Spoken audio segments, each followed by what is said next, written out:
Estaba relajándome en mi casa de playa cuando a las 5 de la mañana sonó la alarma de seguridad. El vigilante dijo, nervioso: «Su nuera está aquí con gente de la mudanza. Dice que es la dueña de la casa». Di un sorbo a mi té y sonreí. «Déjenla entrar, déjenla entrar. Está a punto de llevarse una sorpresa.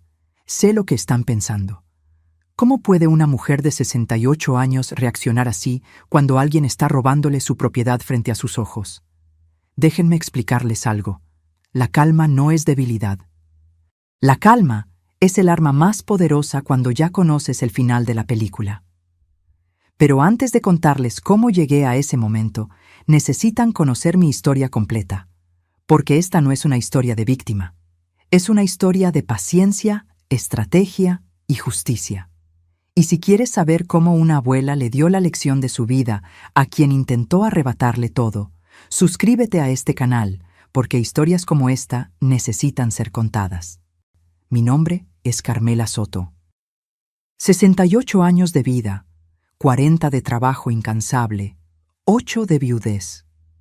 Construí mi patrimonio con estas manos que ahora tiemblan un poco al sostener una taza, pero que nunca temblaron cuando tuve que levantar a mi familia. Esa madrugada del viernes, mientras el cielo sobre Rosarito comenzaba a teñirse de naranja, yo estaba en la terraza de mi casa frente al mar. Una casa que compré con el dinero de mi liquidación después de jubilarme como contadora general de Textiles del Pacífico. 40 años registrando cada centavo ajeno, aprendí el valor exacto del dinero y del esfuerzo. La brisa salada me despeinaba mientras sostenía mi taza de té de manzanilla. Tengo un ritual. Cada mañana, antes del amanecer, bajo a la terraza con mi cobija de lana color terracota, la que tejió mi madre antes de morir, y observo cómo el océano despierta. Es mi momento de paz, mi momento de recordar por qué sigo adelante. Entonces escuché el timbre del portón, insistente, agresivo. No era un timbre de visita amable. Esteban, mi vigilante nocturno, un hombre de unos 50 años con cara de preocupación constante, apareció corriendo por el jardín lateral. Su linterna rebotaba contra su chaleco de seguridad. «Señora Carmela, disculpe la hora». Su voz quebraba. «Hay un camión de mudanzas en la entrada. Y su nuera, la señora Vanessa, dice que viene por sus cosas, que la casa es de ella ahora». No me levanté de inmediato. Tomé otro sorbo de mi té. Sentí el líquido tibio bajar por mi garganta. Observé cómo las olas rompían contra las rocas. «¿Cuánta gente trae?», pregunté con una calma que hasta a mí me sorprendió. «3 cargadores, señora, y un camión grande, de esos de mudanza profesional». Sonreí. No fue una sonrisa de alegría, fue una sonrisa de reconocimiento. Ese momento que estás esperando finalmente llegó. «Esteban, ábreles el portón». «Señora, que pasen, déjenla entrar, déjala hacer todo lo que quiera». Esteban me miró como si me hubiera vuelto loca, y tal vez lo parecía. Tal vez cualquiera pensaría que una mujer mayor, sola, rendida ante el despojo, simplemente se resignó. Pero yo sabía algo que Vanessa no sabía, algo que nadie sabía todavía. Vanessa, mi nuera, la mujer que se casó con mi único hijo Roberto hace 5 años. La mujer de 36 años, hermosa como portada de revista, inteligente como serpiente, ambiciosa como hiena. Cuando Roberto me la presentó, yo quise creer en ella. Quise creer que mi hijo, después de 2 relaciones fallidas, finalmente había encontrado a alguien que lo amara de verdad. Roberto tenía 43 años, trabajaba como ingeniero civil en una empresa constructora, ganaba bien, pero nunca tuvo cabeza para los negocios. Siempre fue noble, demasiado noble. Vanessa llegó a nuestras vidas como un vendaval perfumado, guapa, educada, con ese modo de hablar que hace que todo suene importante. Decía trabajar en marketing digital, pero nunca la vi realmente trabajar. Al principio me abrazaba, me llamaba Mamá Carmela, traía postres cuando nos visitaba, pero yo no soy tonta. Nunca lo fui. Noté cómo sus ojos recorrían mi casa cada vez que venía, cómo preguntaba con demasiado interés sobre mi jubilación, mis propiedades, mis planes, cómo susurraba con Roberto cuando pensaban que yo no escuchaba. Ahora, mientras escuchaba el motor del camión entrando a mi propiedad, mientras escuchaba los pasos apresurados de los cargadores, mientras escuchaba la voz autoritaria de Vanessa dando órdenes, recordé el momento exacto en que supe que esta mujer no había entrado a mi familia por amor. Fue hace 2 años, una cena de Navidad. Roberto trajo el tema casual de que yo debería facilitar la herencia antes de tiempo, que así evitábamos impuestos. Vanessa asentía a su lado, con esa sonrisa que ya no me parecía cálida, sino calculadora. Esa noche, cuando se fueron, lloré, no por el dinero, sino porque mi hijo me veía como un obstáculo entre él y su futuro. Pero las lágrimas se secaron, y en su lugar creció algo más duro, más inteligente. Terminé mi té, me puse de pie, ajusté mi bata de algodón color marfil y mis pantuflas. Me recogí el cabello gris en una coleta sencilla y caminé hacia el interior de la casa. Porque Vanessa estaba a punto de aprender la lección más cara de su vida, y yo estaba lista para enseñársela. Pero lo que Vanessa no sabía era que yo había estado preparando este momento durante meses, y lo que estaba por descubrir cambiaría todo. Desde la ventana del segundo piso, observé cómo Vanessa dirigía a los cargadores como si fuera la dueña de un imperio. Llevaba unos jeans ajustados, blusa blanca de seda y lentes oscuros a pesar de que apenas amanecía. Su cabello castaño perfectamente liso caía sobre sus hombros. Siempre impecable, siempre en control, o eso creía ella. Esa sala completa señalaba hacia mi terraza. Los muebles de jardín son de teca, cuestan una fortuna. El sofá gris de la sala principal, la mesa de centro de mármol, todo lo que vende valor al camión. Los cargadores se miraban entre sí, incómodos. Uno de ellos, un muchacho joven con gorra, preguntó: ¿Tiene documentos que acrediten que esto es suyo, señora? Vanessa sacó una carpeta de su bolsa Louis Vuitton, auténtica, por supuesto, comprada con el dinero de Roberto, y mostró unos papeles. Aquí está todo. Donación firmada por la propietaria anterior. Todo legal. Mentira. Una mentira tan grande que casi me hizo reír desde mi ventana. Verán, necesito contarles cómo empezó todo esto. Cómo llegué a tener una nuera capaz de robarme mientras yo respiraba. Conocí a Vanessa hace 5 años en una fiesta de cumpleaños de Roberto. Él la llevó del brazo, radiante, con esa sonrisa que no le veía desde que era niño. Ella usaba un vestido rojo que abrazaba su figura, tacones altos, maquillaje perfecto. Cuando me saludó, tomó mis manos entre las suyas. Señora Carmela, Roberto me ha hablado tanto de usted. Es un honor conocer a la mujer que crió a un hombre tan maravilloso. Las palabras correctas, el tono correcto, la sonrisa correcta. Pero yo he vivido 68 años y una aprende a leer lo que está detrás de las sonrisas. Sus ojos me estudiaban, no con cariño, con evaluación, como cuando entras a una tienda y calculas si puedes pagar lo que ves en el aparador. Los primeros meses fueron teatro puro. Vanessa venía a mi casa en Ciudad de México cada domingo. Ayudaba en la cocina, preguntaba por mi salud, traía flores. Roberto estaba encantado. Yo quería estar equivocada, quería que mi instinto me estuviera mintiendo. Pero entonces empezaron los cambios sutiles. Las visitas se hicieron quincenales, luego mensuales. Roberto comenzó a cancelar comidas conmigo porque Vanessa había planeado algo. Cuando yo llamaba, él sonaba apurado, distraído, siempre con prisa. Una tarde lo confronté. Fue en mi cocina, 6 meses después de la boda. Roberto había venido solo, cosa rara ya. «Hijo, siento que te estoy perdiendo», le dije mientras le servía café. Él evitó mi mirada. «Mamá, no es eso, es solo que Vanessa piensa que eres muy invasiva. Dice que necesitamos espacio para construir nuestro matrimonio. Invasiva». Esa palabra me atravesó como cuchillo. ¿Invasiva por querer ver a mi hijo? No lo tomes personal. Ella viene de una familia diferente, más independiente, como si amar a tu familia fuera una debilidad. Tragué mi dolor. Sonreí. Le dije que entendía, pero esa noche, sola en mi casa, lloré hasta quedarme sin lágrimas. Mi esposo había muerto 8 años atrás de un infarto fulminante.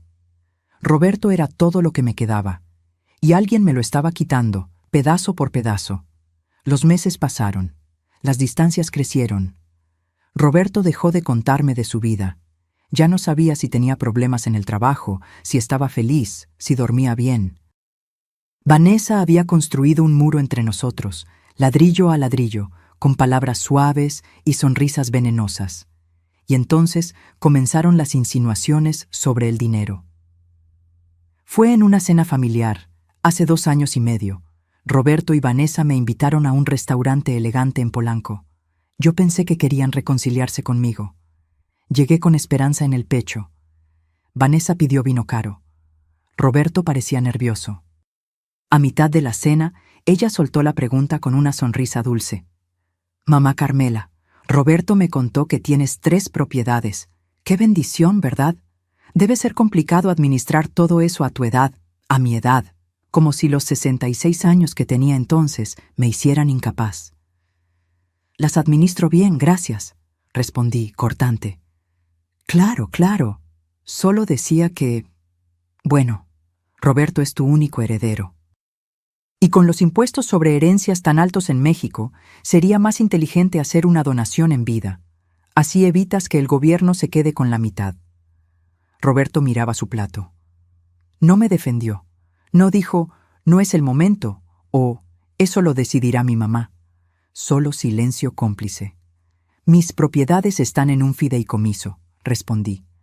«Yo soy la única beneficiaria mientras viva. Después pasarán a Roberto. Todo está en orden». Vanessa apretó los labios. Su sonrisa no llegó a sus ojos. ¡Qué previsora! Aunque, ¿no confías en tu propio hijo? Esa pregunta. Esa maldita pregunta que me persiguió durante meses. Porque ahí estaba el veneno real.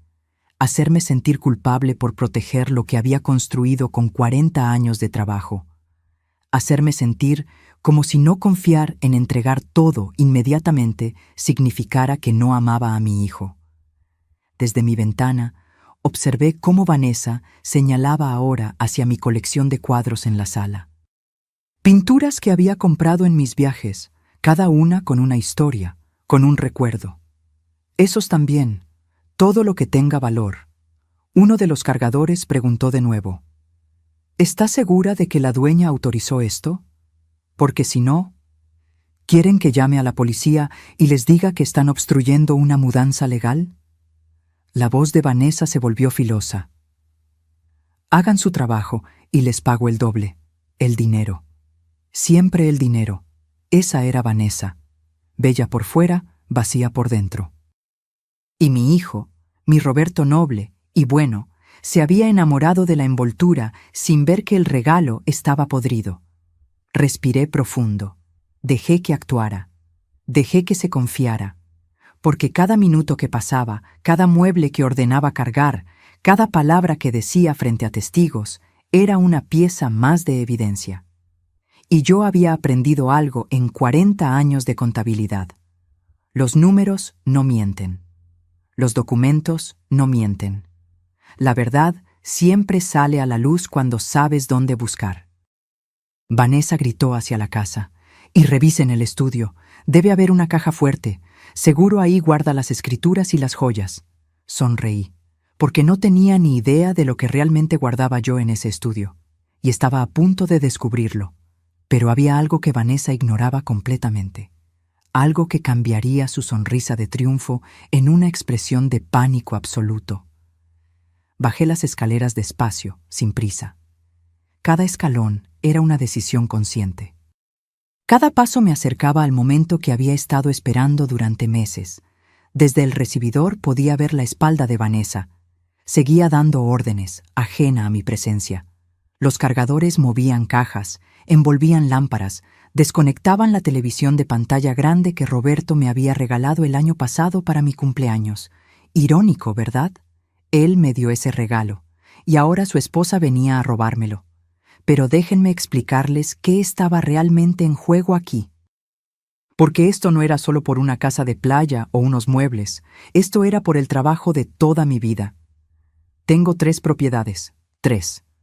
Cada una comprada con mi propio esfuerzo, sin ayuda de nadie. La primera, mi casa familiar en la Colonia del Valle, en Ciudad de México. Un hogar de 2 pisos con jardín, 4 recámaras, donde crié a Roberto, donde enterré a mi esposo Héctor. Valuada en 4.800.000 pesos según el último avalúo. Ahí están mis recuerdos, las fotos en las paredes, el árbol de limones que plantamos cuando Roberto cumplió 5 años. La segunda, un departamento en Polanco que compré hace 15 años como inversión. Lo rento a una pareja de extranjeros. 3.200.000 pesos de valor. Esa renta mensual de 32.000 pesos me ayuda a vivir con dignidad, a no pedirle nada a nadie, a ser independiente. La tercera, esta casa frente al mar en Rosarito, mi refugio, mi lugar de paz. 5.500.000 pesos. La compré con mi liquidación cuando me jubilé. 40 años trabajando, calculando presupuestos ajenos, auditando cuentas de millones, mientras yo misma vivía con lo justo. Y cuando finalmente me tocó, cuando recibí mi liquidación de 2.800.000 pesos, más mis ahorros, decidí darme este regalo. Un lugar donde despertar viendo el océano. Un lugar donde nadie me dijera qué hacer. Un lugar mío. Total del patrimonio, 13.500.000 pesos. Más los ahorros en el banco, más las inversiones en CETES. Casi 15 millones en total. Para muchos, tal vez no sea una fortuna, pero para una mujer que empezó trabajando como auxiliar contable, ganando 3.000 pesos al mes hace 40 años, que se quedó viuda y tuvo que sacar adelante a un hijo sola, que nunca gastó en lujos, sino en educación y futuro. Era mi dignidad convertida en cifras. Y Vanessa quería todo. No parte, todo. Después de que Héctor murió, cuando Roberto tenía 25 años y ya trabajaba, mi abogado me recomendó crear un fideicomiso, algo que protegiera mi patrimonio, pero asegurara el futuro de mi hijo.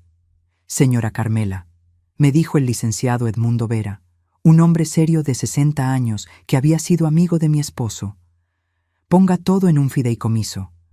Usted será la única beneficiaria mientras viva. Nadie puede tocar nada. Cuando usted fallezca, todo pasa automáticamente a Roberto. Limpio, legal, sin impuestos excesivos. Y eso hice. Firmé los documentos.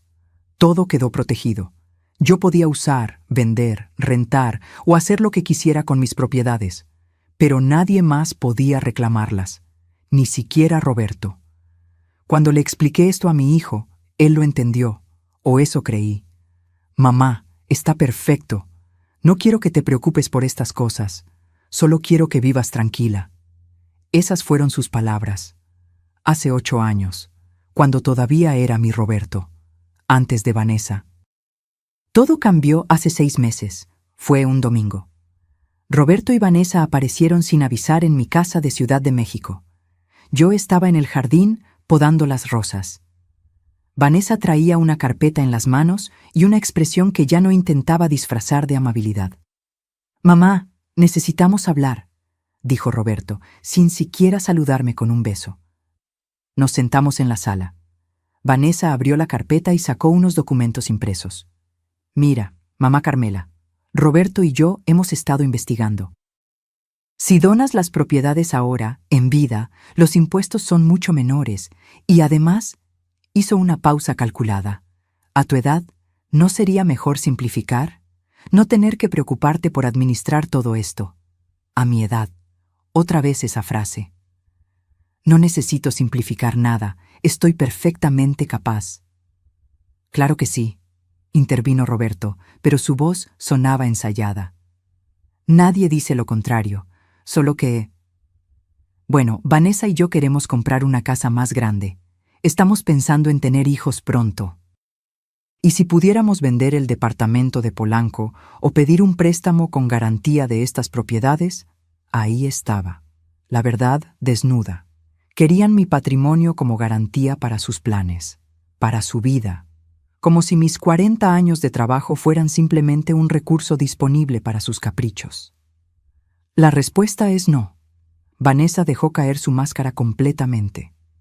¿No confías en tu propio hijo? ¿Qué clase de madre hace eso? Una que trabajó cada día de su vida para tener algo propio. Una que no va a regalar su seguridad solo porque alguien se lo pida. Roberto se puso de pie, furioso. Nunca lo había visto así. Eres increíblemente egoísta, mamá. Todo lo que tengo te lo debo a ti, pero ahora que necesito tu apoyo me das la espalda. Esas palabras me rompieron en pedazos. Mi hijo, mi único hijo, llamándome egoísta por no entregarle todo lo que había construido. Vanessa puso su mano en el hombro de Roberto. Déjala, amor. Ya veo cómo es. Prefiere aferrarse a sus cosas que ayudar a su propia familia. Se fueron dando un portazo. Yo me quedé en esa sala, temblando, con un dolor en el pecho que no era físico, pero dolía más que cualquier enfermedad. Esa noche lloré hasta el amanecer.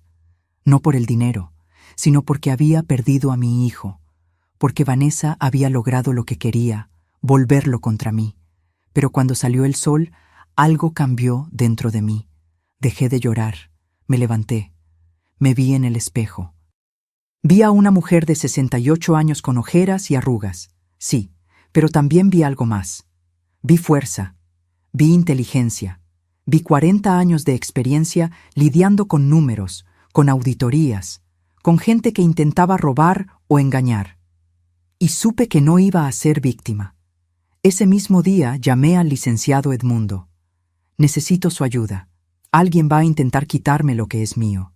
Y necesito estar preparada.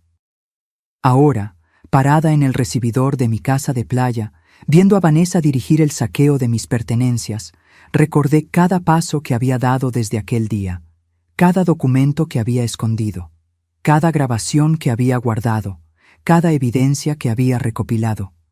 Vanessa finalmente se dio la vuelta, me vio ahí parada, en mi bata y pantuflas, y sonrió, una sonrisa de victoria. Carmela, qué sorpresa verte aquí. No dije nada todavía, solo la observé. Y en ese silencio, ella cometió su primer error de la mañana. Pensó que mi silencio era rendición, pero lo que no sabía era que cada segundo que pasaba, cada palabra que decía, estaba cavando su propia tumba.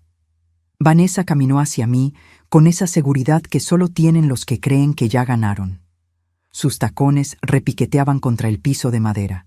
Se detuvo a 1 metro de distancia, cruzó los brazos y ladeó la cabeza con una expresión de falsa preocupación. Carmela, ¿dormiste bien? ¿Te ves? Confundida, confundida. Qué palabra tan conveniente. Estoy perfectamente clara, Vanessa. Veo que trajiste ayuda. Ella soltó una risa suave, casi maternal. Ah, claro. Sé que debe ser difícil para ti procesar esto. Por eso vine temprano, para no hacerte pasar un mal rato. ¿Recuerdas los papeles que firmaste hace un mes? La donación. Esta casa ahora está a mi nombre. Legalmente. Me ofreció café. En mi propia casa.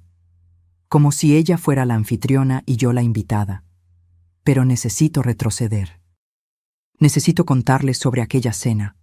La cena que me rompió pero también me despertó. Porque fue ahí donde comprendí hasta dónde era capaz de llegar esta mujer. Fue hace 3 meses. Un viernes por la noche. Roberto me llamó, algo inusual ya. Su voz sonaba casi alegre. Mamá, Vanessa y yo queremos invitarte a cenar. Hace mucho que no compartimos tiempo en familia. ¿Qué te parece el restaurante azul histórico? Ese que te gusta. Mi corazón se iluminó. Tal vez, pensé, tal vez las cosas podían mejorar. Tal vez Vanessa había reflexionado. Tal vez mi hijo me extrañaba tanto como yo a él. Qué ingenua fui. Llegué al restaurante con un vestido color vino que guardaba para ocasiones especiales. Me peiné con cuidado. Me puse el collar de perlas que Héctor me regaló en nuestro 20º aniversario. Quería verme bien. Quería que Roberto se sintiera orgulloso de su mamá. Cuando entré, vi que había más gente de la que esperaba. En la mesa larga estaban los padres de Vanessa, don Fermín y doña Lupita, una pareja de clase media que siempre me habían tratado con frialdad. También estaban la hermana de Vanessa, Daniela, con su esposo, y dos parejas más que no conocía, pero que Vanessa presentó como amigos íntimos de la familia. 12 personas. Una cena íntima se había convertido en un evento. Vanessa me recibió con un abrazo que olía a perfume caro y falsedad. «Mamá Carmela, qué gusto verte. Siéntate aquí, junto a mí». Me colocó en medio de la mesa. Roberto estaba al otro extremo, curiosamente lejos, como si me hubieran puesto en el centro de un escenario. Comenzamos a cenar. Pedí enchiladas suizas, algo sencillo. Los demás ordenaron platillos caros, vinos que costaban más de 1,000 pesos la botella. Yo tomaba agua mineral. La conversación fluía normal. Hablaban de viajes, de negocios, de chismes de gente que yo no conocía. Me sentía fuera de lugar, pero intentaba sonreír, asentir, participar cuando podía.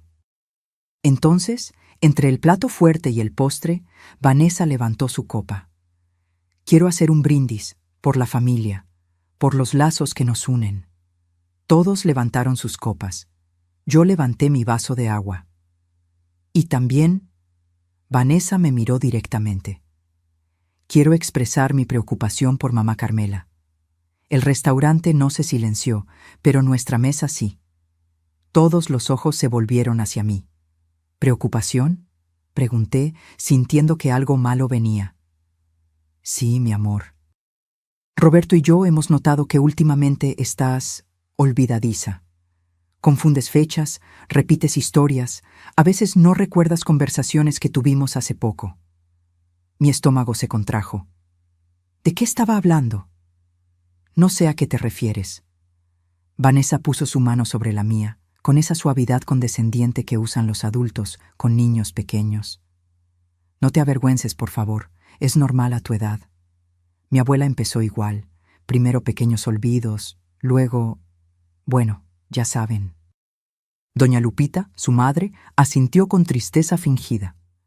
«Es cierto, la demencia senil es terrible. Mi tía la padeció.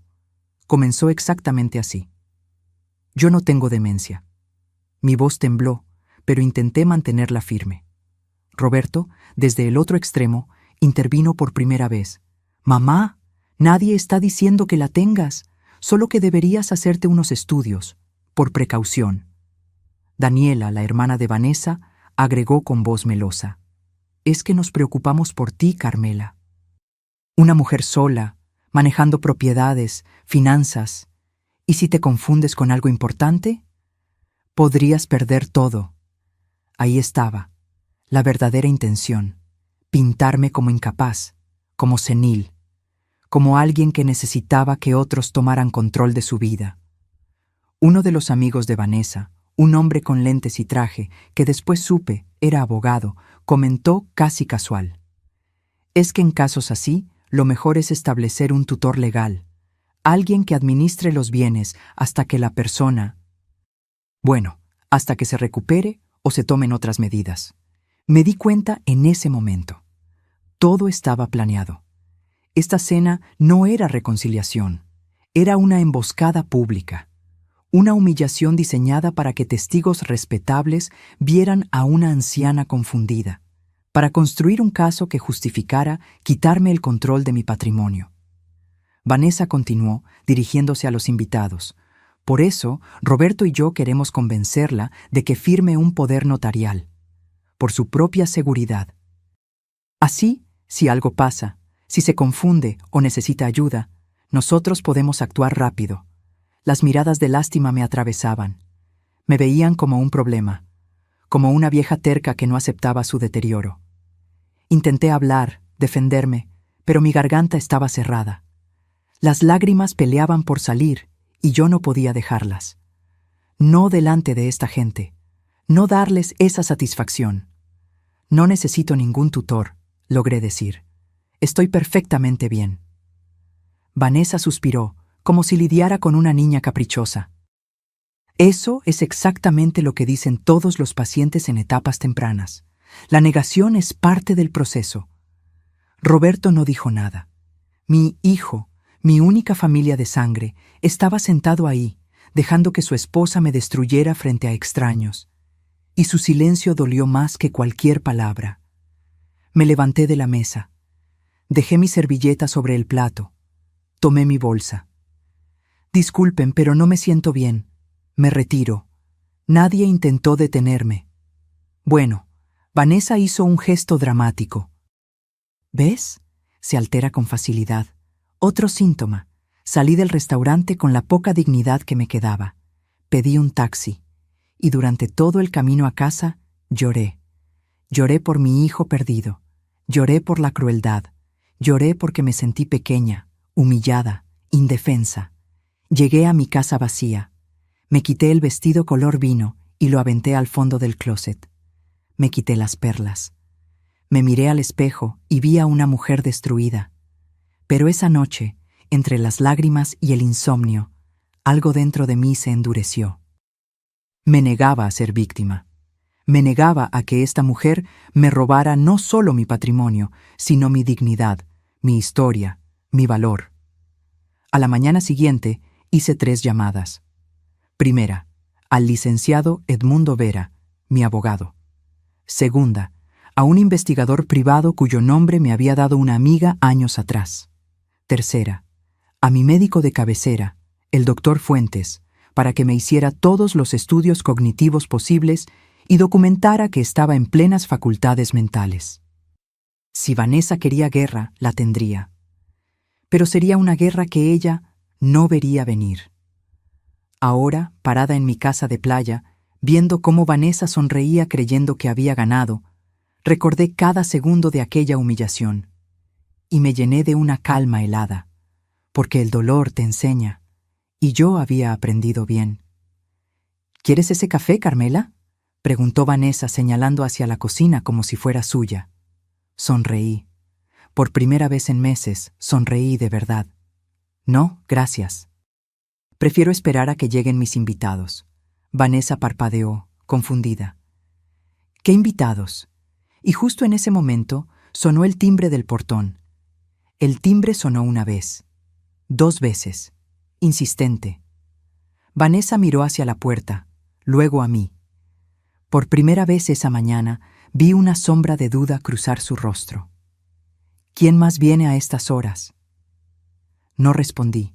Solo caminé hacia la entrada con pasos lentos, deliberados. Esteban ya había abierto el portón.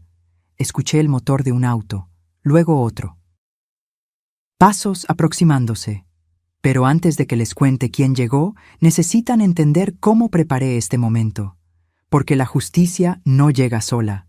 La justicia se construye, se documenta, se planea con paciencia. Aquella mañana, después de la cena humillante, desperté con los ojos hinchados pero la mente clara. Me preparé un café de olla, el que me enseñó a hacer mi madre con canela y piloncillo. Me senté en mi cocina y saqué una libreta. Durante 40 años llevé contabilidades. Números, auditorías, evidencias. Sabía cómo funcionaba el mundo de los documentos, las pruebas, los registros. Y si algo me había enseñado mi trabajo es esto: la verdad siempre deja rastro. Solo hay que saber buscar. Escribí en esa libreta 3 nombres: licenciado Edmundo Vera, abogado de confianza, doctor Armando Fuentes, mi médico de 20 años, Marco Salinas, investigador privado, 3 pilares para construir mi defensa. El licenciado Edmundo llegó a mi casa ese mismo lunes. Tiene 68 años como yo, cabello gris perfectamente peinado, traje impecable siempre. Fue compañero de estudios de Héctor en la universidad, un hombre honorable. Le conté todo: la cena, las acusaciones de demencia, la presión para firmar poderes, el distanciamiento de Roberto. Edmundo me escuchó sin interrumpir. Cuando terminé, Ajustó sus lentes y dijo: «Carmela, esto es un patrón clásico. Están construyendo un caso para declararte incapaz y tomar control de tus bienes. Hemos visto esto antes. Personas mayores con patrimonio, familiares ambiciosos. ¿Qué puedo hacer? Primero, necesitamos documentar tu plena capacidad mental.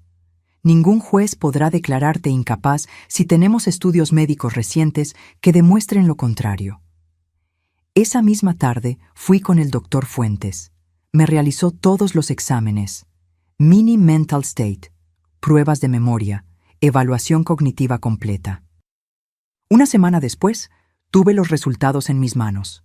Paciente de 68 años con función cognitiva completamente normal para su edad, sin signos de deterioro, orientada en tiempo, espacio y persona, memoria de trabajo excelente, capacidad de juicio intacta. Guardé esos documentos como oro.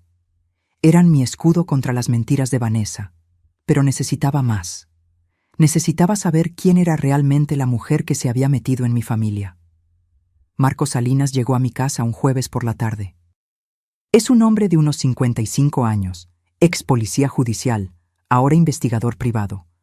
Una amiga me había dado su contacto años atrás cuando ayudó a su hermana en un caso de infidelidad. «Señora Carmela, ¿qué necesita saber?», preguntó, sacando una pequeña libreta. «Todo.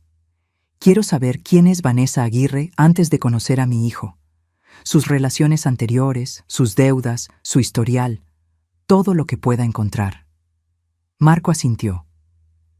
«Le adelanto que esto toma tiempo. Y cuesta». «No me importa cuánto cueste. Necesito la verdad. Pagué un anticipo de 40,000 pesos». Marco comenzó su trabajo. Mientras tanto, yo hacía mi propia investigación silenciosa. Cada vez que Roberto y Vanessa me visitaban, yo grababa las conversaciones en mi teléfono. Lo dejaba sobre la mesa, aparentemente olvidado, pero grabando cada palabra. Registré cada llamada donde me presionaban por las propiedades, cada comentario despectivo sobre mi edad, cada insinuación de que estaba perdiendo la cabeza. También instalé cámaras de seguridad discretas en mi casa de Ciudad de México, pequeñas, casi invisibles, en la sala, el comedor, la entrada. Edmundo me recomendó hacerlo. Si intentan forzarte a firmar algo, si te gritan, si hay cualquier tipo de coacción, necesitas pruebas, me dijo. Pasaron 3 semanas. Entonces Marco me llamó. «Señora Carmela, necesito verla. Encontré cosas importantes». Nos reunimos en una cafetería tranquila del centro. Marco puso sobre la mesa un folder grueso. Mi corazón latía rápido. «Vanessa Aguirre Mendoza», comenzó. 36 años, originaria de Guadalajara. Y aquí es donde se pone interesante. Abrió el folder. Dentro había fotografías, documentos impresos, reportes. Vanessa estuvo casada antes, de 2015 a 2018. Con un empresario de Monterrey llamado Óscar Bernal. Él tenía 52 años cuando se casaron, ella 26. Me mostró fotos de boda. Vanessa lucía radiante, exactamente igual que cuando se casó con Roberto. Misma sonrisa calculadora. El matrimonio terminó en divorcio conflictivo. Óscar la acusó de haberlo manipulado para poner propiedades a nombre de ella, de haber vaciado cuentas bancarias conjuntas. Hay una demanda por fraude que nunca prosperó porque llegaron a un acuerdo privado. Él le pagó 2 millones de pesos para que se fuera y lo dejara en paz. Sentí que el aire me faltaba. ¿2 millones? Ajá, y hay más. Antes de Óscar, tuvo una relación con un viudo de Puebla. Duró 6 meses. Él también era mayor, también tenía propiedades. La relación terminó abruptamente cuando los hijos del señor la confrontaron con evidencia de que estaba vendiendo cosas de la casa familiar sin autorización. Marco sacó más papeles. Vanessa tiene deudas, muchas, tarjetas de crédito, 780,000 pesos en total, 4 tarjetas diferentes, todas al límite. También debe dinero a prestamistas privados, al menos 200,000 pesos más, casi 1 millón de pesos en deudas, y vivía como si fuera millonaria. ¿Roberto sabe esto? Marco negó con la cabeza. Lo dudo. También investigué a su hijo, señora. Roberto tiene un historial crediticio limpio, ingresos estables. Pero desde que se casó con Vanessa, sacó un préstamo personal de 400,000 pesos y otro de 300,000 el año pasado. Todo ese dinero desapareció. Mi hijo estaba endeudado por culpa de ella, tragando deudas que ni siquiera sabía que tenía. Y el golpe final. Marco sacó capturas de pantalla de conversaciones de WhatsApp. Logré acceder a conversaciones entre Vanessa y su hermana Daniela, y entre Vanessa y una amiga cercana. Leyó algunos mensajes. Cada palabra era un cuchillo. Daniela, la vieja no suelta ni un peso. Pero no importa, ya encontré la forma. Voy a hacerla firmar una donación. La convenceré de que está perdiendo la memoria. Roberto es un tonto útil. Hace todo lo que le digo. Su mamá tiene casi 15 millones en propiedades. Si logro que done solo una, ya valió la pena este matrimonio aburrido. No voy a esperar a que se muera. Tengo deudas que pagar ahora. La voy a presionar hasta que ceda. Las lágrimas corrían por mis mejillas mientras Marco leía. No eran lágrimas de tristeza, eran de rabia. ¿Cómo conseguiste estas conversaciones? Marco sonrió levemente. Tengo mis métodos, señora. Lo importante es que esto es evidencia sólida de sus intenciones. ¿Es legal usar esto?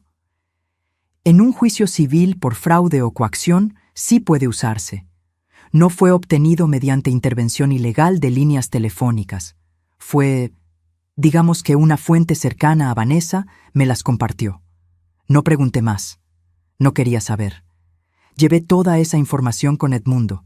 Nos sentamos en su oficina y revisamos cada documento, cada conversación, cada evidencia. Carmela, tienes un caso sólido, dijo. Si Vanessa intenta algo, si te presiona para firmar, si busca declararte incapaz, tenemos con qué defenderte. Pero más que eso, tenemos con qué contraatacar. ¿Qué sugieres? Edmundo se reclinó en su silla. Esperemos, déjala hacer su movimiento. Cuanta más confianza tenga, más errores cometerá. Y cuando cometa el error definitivo, ahí actuamos.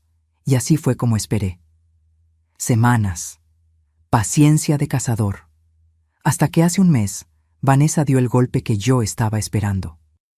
Llegó a mi casa con un hombre que presentó como licenciado Martínez, especialista en trámites notariales. Traían documentos actualizados del fideicomiso, papeles muy profesionales, con sellos, con lenguaje legal complicado.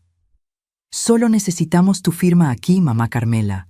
Es para actualizar los beneficiarios, por tu protección. Las cámaras grababan todo. Yo leí cada línea cuidadosamente, y lo que vi me heló la sangre.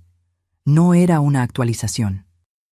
Era una donación directa de la casa de Rosarito a nombre de Vanessa Aguirre Mendoza, redactado de forma que pareciera legal, pero con vicios ocultos. Firmé. Sí, firmé. Pero al terminar, le tomé foto a la credencial del supuesto licenciado Martínez. Esa misma tarde, Edmundo investigó. Resulta que el licenciado Martínez no tenía cédula profesional vigente. Había sido abogado, pero le cancelaron su licencia 3 años atrás por fraude. Los documentos eran falsos. El trámite era fraude. Levantamos denuncia penal, pero le pedí a Edmundo que no la ejecutara todavía. Déjame ponerle la trampa perfecta, le dije. Quiero que se confíe, que crea que ganó. Y ahora, viendo llegar a mis verdaderos invitados a la puerta de mi casa de playa, supe que ese momento había llegado.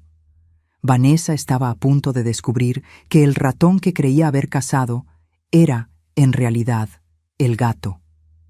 La puerta se abrió y entraron, uno detrás de otro, las piezas de mi estrategia. Primero, el licenciado Edmundo Vera, con su portafolio de piel y esa expresión seria que imponía respeto. Detrás de él, Marco Salinas, el investigador, cargando una caja de archivos. Y finalmente, 2 personas que hicieron que el color abandonara por completo el rostro de Vanessa. agentes del Ministerio Público, una mujer y un hombre, ambos con identificaciones oficiales colgando del cuello. Vanessa retrocedió un paso. Los cargadores dejaron de mover muebles.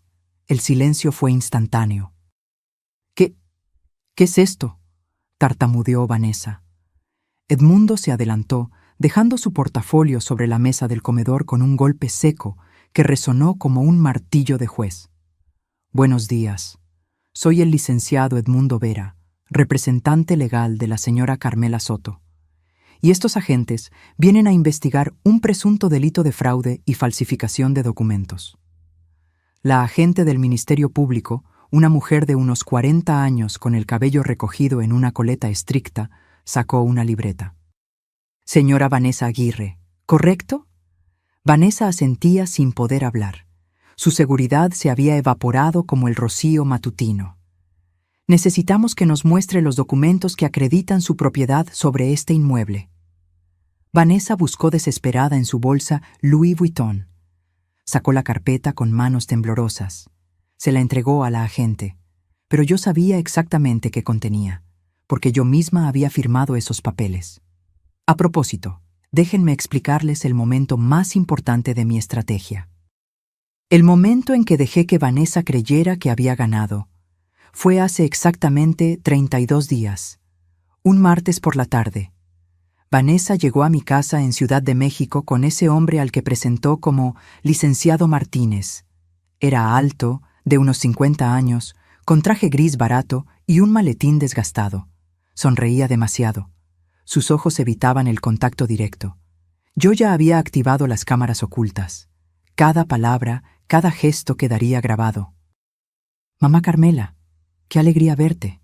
Vanessa me besó la mejilla, dejando una marca de lápiz labial que sentí como veneno. Mira, te traje al licenciado Martínez. Él se especializa en trámites de fideicomiso. Roberto y yo pensamos que sería bueno actualizar algunos documentos. Por tu seguridad. Por mi seguridad. Qué conveniente. El supuesto licenciado extendió los papeles sobre mi mesa de comedor. Documentos con sellos aparentemente oficiales, con lenguaje legal denso, con esos párrafos largos que hacen que la gente solo busque la línea de firma y termine. Señora Soto, esto es un trámite rutinario. Básicamente estamos actualizando los beneficiarios de su fideicomiso para que en caso de cualquier eventualidad la transición sea más rápida y eficiente. Tomé los documentos, los leí despacio, muy despacio. Y ahí estaba, escondido en el párrafo 8 de la página 3. La parte donante cede en propiedad plena y sin reservas el inmueble ubicado en Playas de Rosarito, Baja California, a favor de la señora Vanessa Aguirre Mendoza, quien acepta dicha donación en este acto. No era una actualización, era una transferencia directa de propiedad, un regalo disfrazado de trámite. Aquí dice que estoy donando mi casa de Rosarito, señalé el párrafo. El falso licenciado se removió incómodo. Bueno, técnicamente sí, pero es un procedimiento para simplificar la herencia futura. Los impuestos serán menores si se hace en vida. Su hijo le aconsejó esto, ¿verdad, señora Vanessa? Vanessa asintió con esa sonrisa dulce que ya me daba náuseas. Es por tu bien, mamá Carmela. Así Roberto y yo podemos ayudarte mejor. Y cuando necesites algo, ya no tendrás que preocuparte por la casa. Nosotros nos encargaremos. Traducción. Cuando te mueras, ya será nuestra. Pero mejor aún, desde ahora será nuestra, y tú simplemente desaparecerás. Miré al supuesto licenciado a los ojos. ¿Puedo ver su cédula profesional? Se puso pálido. Buscó en su maletín con movimientos torpes. Ah, claro, por supuesto. Aquí está. Me mostró una identificación. Tomé mi teléfono como si necesitara mis lentes de aumento para ver mejor y le saqué una foto discreta. Fotografié también su credencial de elector que alcancé a ver en su cartera abierta. Todo parece estar en orden, dije con voz de anciana cansada, el papel que ellos querían que interpretara. Firmé cada página, cada inicial, cada rúbrica. Vanessa casi no podía contener su emoción. Sus ojos brillaban, El falso licenciado guardó rápidamente los documentos. Perfecto. En unos días tendrá su copia certificada y la nueva escritura llegará en aproximadamente 3 semanas. Se fueron con prisa. Vanessa me besó la frente como si fuera una niña buena que acababa de terminar su tarea. Gracias, mamá Carmela. Verás que esto es lo mejor. En cuanto cerré la puerta, llamé a Edmundo. Ya cayó en la trampa. Tengo todo grabado. Esa misma tarde, Edmundo investigó al tal licenciado Martínez. Su nombre real era Héctor Martínez Fuentes. Había sido abogado hasta 2021, cuando la barra de abogados le revocó su cédula por falsificación de documentos en un caso de herencias. 3 años inhabilitado. No podía ejercer legalmente. Los documentos que me hizo firmar no tenían validez alguna. Eran papel decorado. Peor aún, era un delito. Fraude equiparado, falsificación de documentos públicos, usurpación de profesión. Carmela, podemos proceder de inmediato, dijo Edmundo. Con esto la metemos a la cárcel. No, respondí con una calma que me sorprendió a mí misma. Todavía no. Déjala que se confíe más. Quiero que cometa su error más grande, que se exponga completamente, que no tenga forma de negarlo. ¿Estás segura? Mientras más tiempo pase, más puede complicarse. Estoy segura. Conozco a esta mujer. No se va a conformar con tener los papeles, va a querer la casa, va a querer venir a tomar posesión, y cuando lo haga, ahí la atraparemos con las manos en la masa. Y tuve razón. 3 semanas después, los documentos falsos llegaron por mensajería a mi casa de Ciudad de México. Copias certificadas falsas, sellos apócrifos, todo un montaje impresionante. Vanessa tenía contactos en el mundo del fraude, eso estaba claro. Me llamó esa misma tarde. Mamá Carmela, ya llegaron los papeles. Todo está listo. Roberto y yo pensamos ir a Rosarito este fin de semana para revisar algunas cosas de la casa. Ya sabes, como ahora es nuestra responsabilidad. Por supuesto, hija. Vayan cuando quieran. No estarás ahí este fin de semana, ¿verdad? No. Planeo quedarme en la Ciudad de México. Tengo una cita médica el lunes. Mentira. Yo estaría en Rosarito, esperándola. Ahora, parada en mi sala, viendo cómo la agente del Ministerio Público revisaba página por página los documentos falsos, sentí una satisfacción profunda. Edmundo se acercó a mí y me entregó un folder. Lo abrí. Dentro estaban los documentos reales. Las escrituras verdaderas de mi casa, registradas en el registro público de la propiedad, a mi nombre, dentro del fideicomiso intocable. Agente, dije con voz clara y firme, esos papeles que tiene en sus manos son falsos. Fueron elaborados por un abogado inhabilitado que se hizo pasar por profesional activo.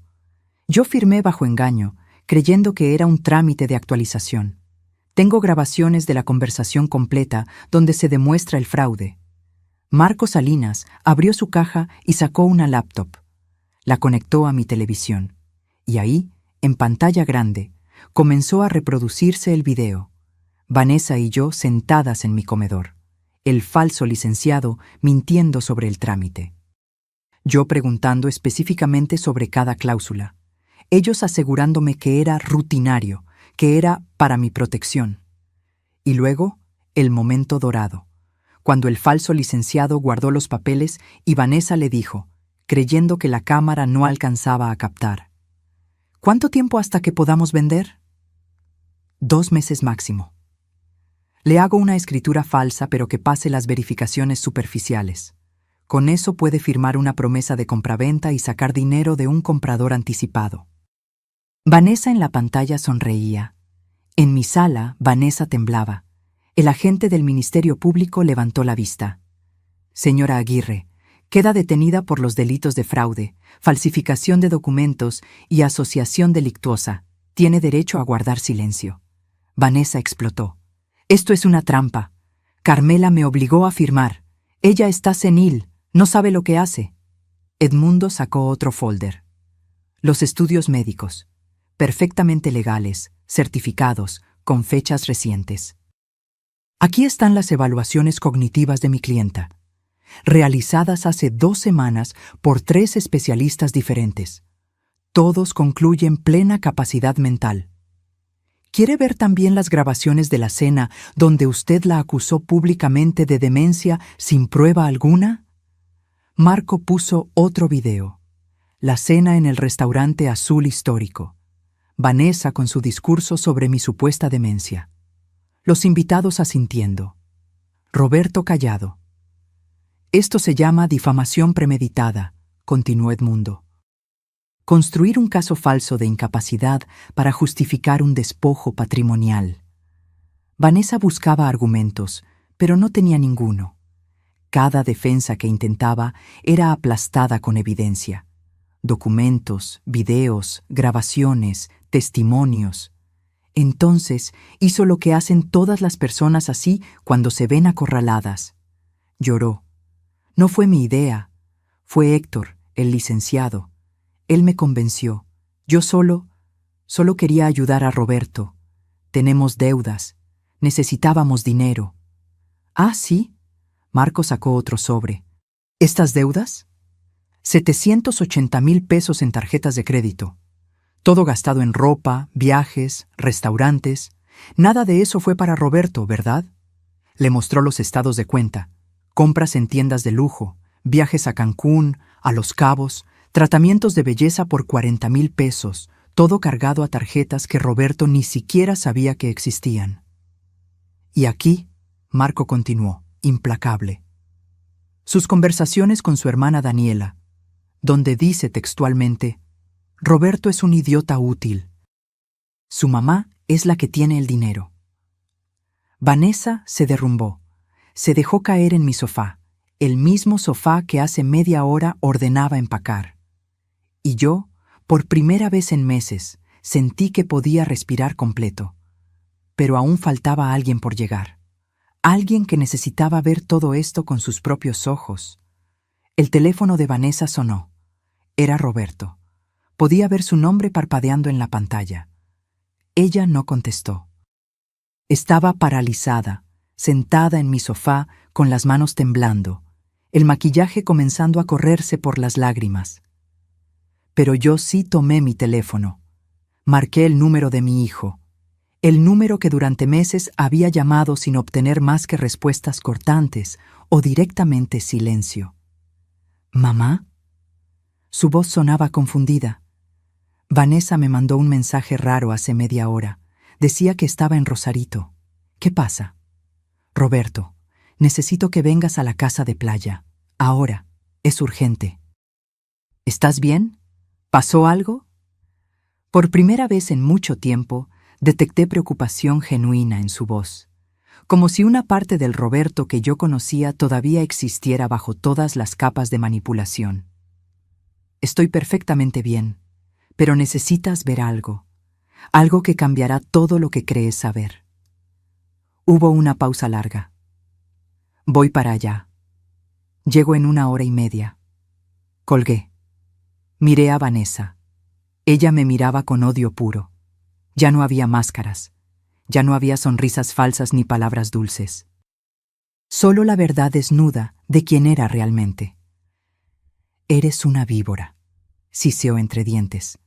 Una vieja amargada que no puede soportar que su hijo sea feliz. ¿Feliz? Repetí con calma. ¿Llamas felicidad a endeudarlo sin que lo sepa? ¿A aislarlo de su madre? ¿A planear robarle su herencia? Esa herencia le pertenece. Es su derecho. Tú solo eres la custodia temporal de dinero que debería ser de él. Ahí estaba, su verdadera filosofía. Para Vanessa, yo no era una persona. Era un obstáculo temporal entre ella y el dinero. La agente del Ministerio Público interrumpió. Señora Carmela, necesitamos su declaración formal. Y necesitamos que la señora Aguirre nos acompañe para procesarla. ¿Me van a arrestar? Vanessa se puso de pie, histérica. ¡No pueden arrestarme! ¡No hice nada! Ella firmó voluntariamente. Edmundo se adelantó con su tono profesional y gélido. Señora Aguirre, hay evidencia de lo siguiente. Conspiración para cometer fraude, uso de documentación falsa, difamación premeditada y asociación con un profesional inhabilitado para cometer delitos. Son delitos graves. Y sí, va a enfrentar cargos penales. Vanessa se volvió hacia mí, desesperada, cambiando de estrategia como camaleón. Carmela, por favor, piénsalo. Soy la esposa de tu hijo. Si me metes a la cárcel, destruyes a Roberto. ¿Eso quieres? ¿Destruir a tu propio hijo? Esa pregunta. Ese intento de manipulación final. Me acerqué a ella, la miré directamente a los ojos, y hablé con una voz que no reconocí como mía, porque era más fuerte de lo que había sido en meses. Tú ya destruiste a mi hijo, lo convertiste en alguien que no reconozco. Alguien que grita a su madre, que la llama egoísta, que permite que la humillen en público. Lo endeudaste, lo aislaste, lo manipulaste. Yo no voy a destruir a Roberto. Voy a salvarlo de ti. Las palabras quedaron flotando en el aire. Vanessa no tuvo respuesta. Los cargadores, que habían estado paralizados todo este tiempo, comenzaron a descargar los muebles de vuelta. Uno de ellos, el muchacho joven con gorra, se acercó a mí. Señora, discúlpenos, no sabíamos que esto era un robo. Ella nos dijo que era una mudanza legal. Nos mostró papeles. Tranquilo, hijo, ustedes solo estaban haciendo su trabajo. No son responsables de nada. Los 3 cargadores trabajaron rápido, devolviendo cada objeto a su lugar. La sala volvía a ser mi sala, la terraza volvía a ser mi terraza, mi casa volvía a ser mi casa. Mientras tanto, Marco Salinas preparaba toda la evidencia en orden cronológico. Documentos en carpetas etiquetadas, memorias USB con las grabaciones, copias certificadas de todo. Señora Carmela, dijo, esto es más que suficiente no solo para defenderla, sino para contrademandar. Podría exigir compensación por daño moral, por difamación, por el estrés causado. Negué con la cabeza. No quiero su dinero, nunca quise dinero. Solo quiero mi dignidad de vuelta. Y quiero que mi hijo despierte. Pasó una hora, luego otra. El sol subía en el cielo. La brisa marina entraba por las ventanas abiertas. Yo había preparado café para todos. Los agentes tomaban notas. Edmundo revisaba documentos. Marco organizaba evidencias. Y Vanessa esperaba, custodiada, en silencio. Su teléfono no dejaba de sonar. Roberto llamaba una y otra vez. Finalmente, escuchamos el motor de un auto frenando bruscamente frente a la casa. Pasos apresurados, la puerta abriéndose. Roberto entró como huracán. Tenía el cabello revuelto, la camisa arrugada como si se la hubiera puesto con prisa. Buscó a Vanessa con la mirada, la encontró, luego me vio a mí. ¿Qué está pasando aquí? Mamá, ¿por qué hay policías? ¿Por qué? Se detuvo al ver la escena completa. Los agentes del Ministerio Público. Edmundo con su portafolio. Marco con su laptop abierta. Los cargadores terminando de acomodar los muebles. Alguien explíqueme qué demonios pasa, exigió. Vanessa se levantó del sofá y corrió hacia él, abrazándolo, llorando. Roberto, tu mamá me está acusando de cosas horribles. Me quieren arrestar.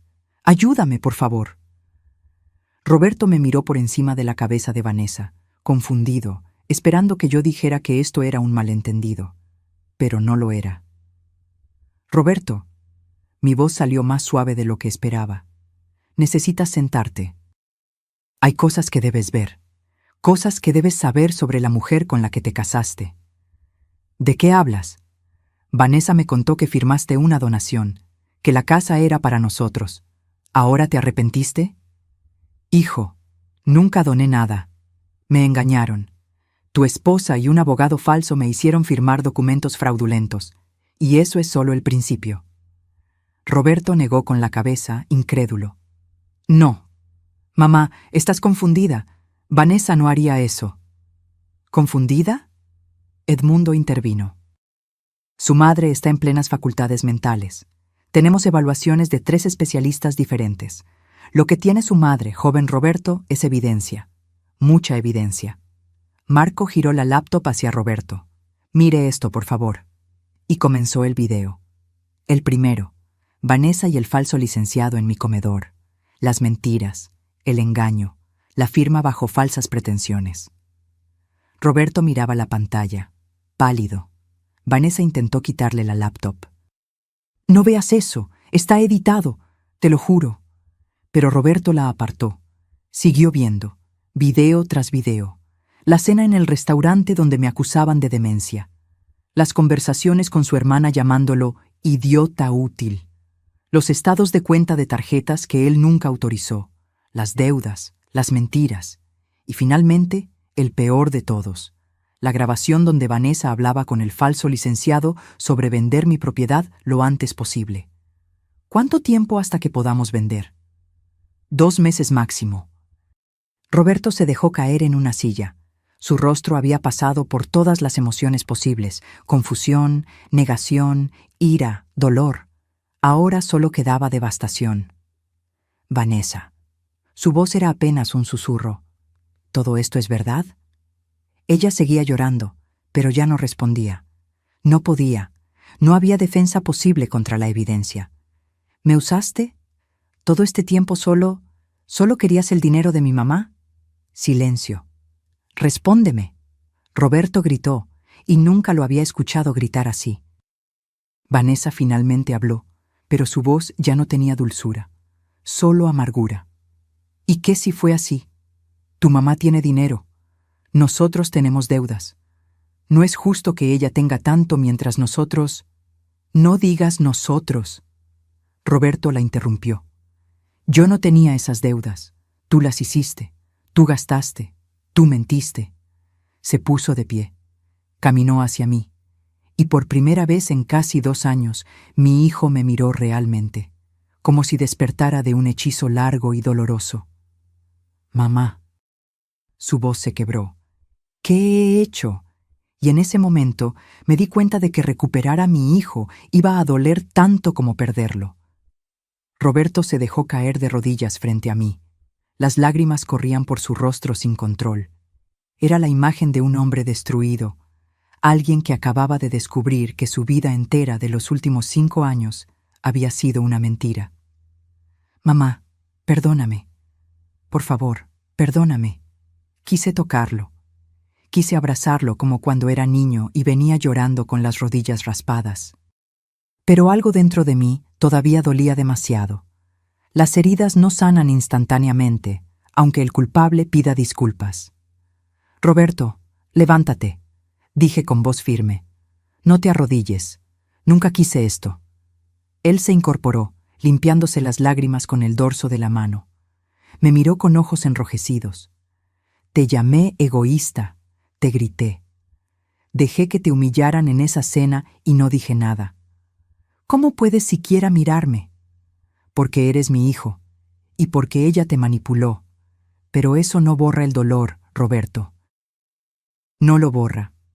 Vanessa, desde su lugar custodiada por los agentes, soltó una risa amarga.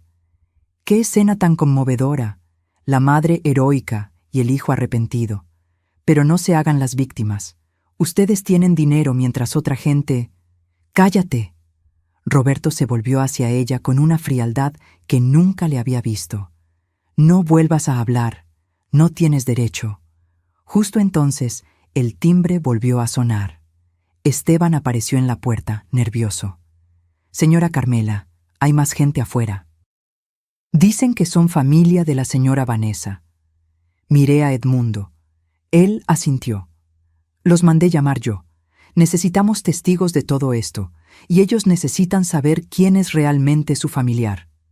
Que pasen. Entraron 3 personas.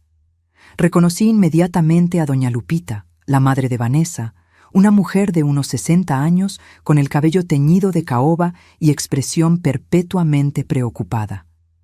Detrás venía Daniela, la hermana de Vanessa, de 32 años, con su rostro de sorpresa genuina. Y finalmente, don Fermín, el padre, un hombre robusto con bigote gris. «Vanessa, ¿qué haces aquí?» Doña Lupita miró alrededor, confundida. «Nos dijiste que Carmela te había regalado esta casa, que querías que viniéramos a conocerla porque iban a mudarse aquí». Vanessa palideció aún más. Mamá, Señora Lupita, intervine. Su hija no solo no recibió esta casa como regalo, sino que intentó robármela mediante fraude y documentos falsos.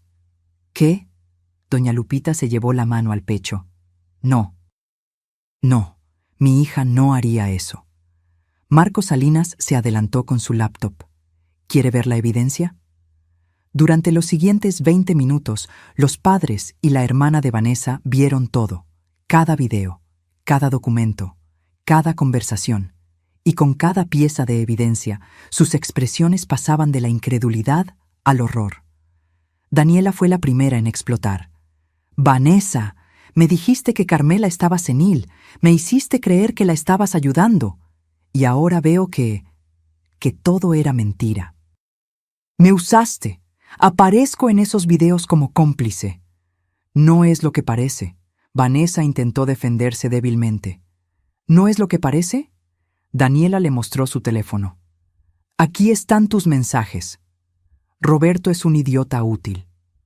La vieja no suelta ni un peso. Esas son tus palabras».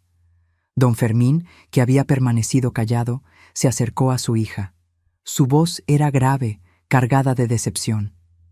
«Vanessa Elena Aguirre Mendoza, te criamos con valores. Tu madre y yo trabajamos toda la vida para darte educación, para enseñarte a ser una mujer de bien. ¿Y así nos pagas? ¿Convirtiéndote en una ladrona?» «Papá, yo solo...» «No me digas papá».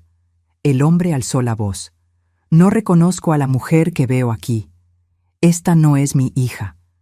Doña Lupita lloraba en silencio. Se acercó a mí con pasos vacilantes. «Señora Carmela, no sé qué decirle. Yo no sabía.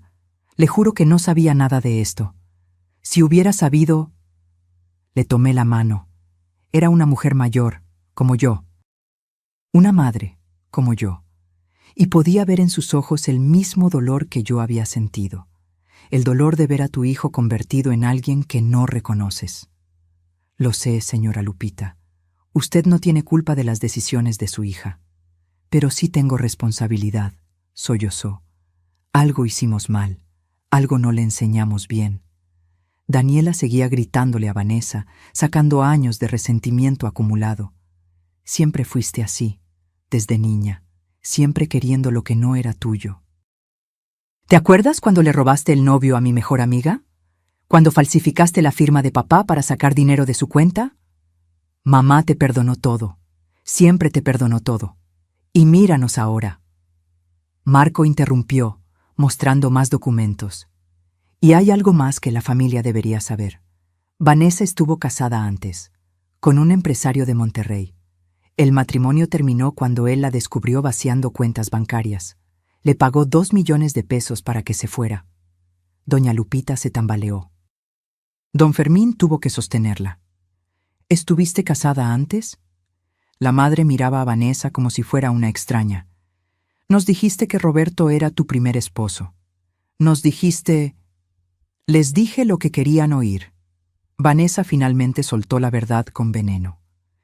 «Porque si les hubiera contado la verdad, ustedes con sus moralinas no me habrían apoyado. Necesitaba este matrimonio. Necesitaba esta oportunidad».